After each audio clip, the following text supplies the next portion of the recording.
mana dari skenario pasien mengalami tanda dan gejala stroke, di mana pada wajah pasien mengalami tidak simetris dan tangan kanan pasien mengalami kelemahan, lalu pada saat berbicara pasien mengalami kesulitan. Setelah itu kita lakukan pertolongan pertama, yaitu mengaktifkan tanggap darurat untuk mengetahui tanda dan gejala dari stroke. Selanjutnya yang kedua yaitu melakukan pemeriksaan penting. Yang pertama yaitu pre-hospital.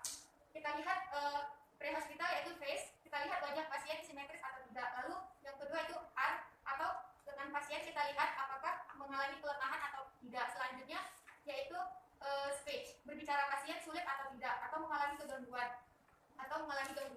Selanjutnya time, di mana kita catat waktu kapan tanda dan gejala itu timbul. Selanjutnya yaitu adalah kita melakukan memberikan support airway dan breathing dan memberikan oksigen pada pasien. Kita berikan oksigen kepada pasien.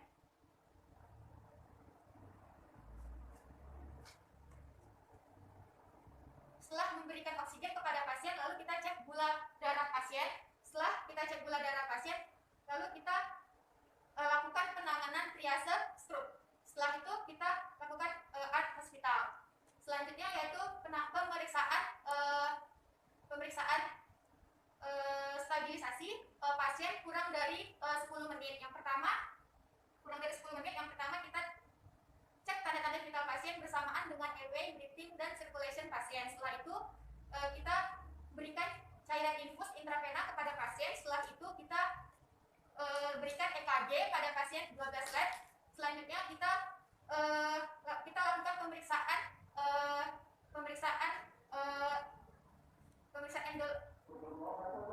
selanjutnya kita lakukan pemeriksaan etiologi, maksud saya pemeriksaan neurologi pada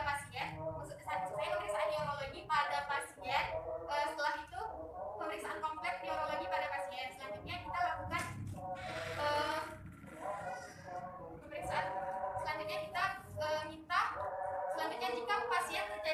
jika terjadi hipoksia pada pasien, maka kita berikan oksigen. Selanjutnya minta lab untuk melakukan pemeriksaan MRI otak pada pasien dan lakukan CT scan pada pasien. Nah, setelah itu kita aktifkan penanganan stroke. Nah, jika penanganan stroke sudah aktif kurang dari 25 menit, maka tim lab akan melakukan pemeriksaan neurologi. Yang pertama yaitu pemeriksaan riwayat pasien. Nanti tim lab akan menanyakan apakah pasien pernah mengalami hipertensi atau tidak sebelumnya. Selanjutnya yang kedua yaitu pemeriksaan neurologi dengan CPSS skill dan HIH stroke skill. Selanjutnya yaitu adalah pencatatan apakah pasien normal atau mengalami onset gejala stroke. Selanjutnya yaitu hasil dari CT scan. Hasil dari CT scan ini bisa kita dapatkan setelah 45 menit. Yang pertama kita lihat dari hasilnya yaitu jika terjadi pendarahan pada pasien, maka kita berikan pasien kepada dokter spesialis neurologis. Namun jika tidak ada, maka kita rujuk pasien ke rumah sakit lain.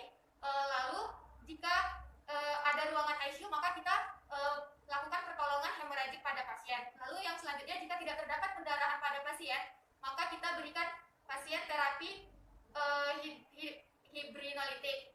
Nah, setelah itu kita lakukan pemeriksaan ulang neurologi pasien. Lalu kita berikan terapi hibrinolitik. Selanjutnya setelah itu kita lakukan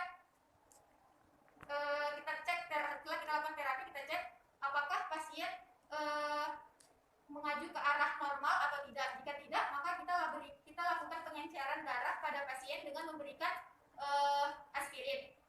Lalu jika mengarah ke arah yang normal, maka kita memungkinkan untuk memberikan support pada pasien atau keluarga kurang dari 60 menit untuk memberikan antikoagulan, kurang dari 24 jam kelola TPA pasien. Setelah dari 3 jam, maka kita lakukan pertolongan pathway TPA pada pasien. Setelah itu kita masukkan pasien ke ruangan intensif dan ruangan stroke. Setelah itu kita sebagai perawat melakukan pemantauan pada pasien untuk mengetahui kerusakan yang terjadi pada neurologis dan tekanan darah pada pasien.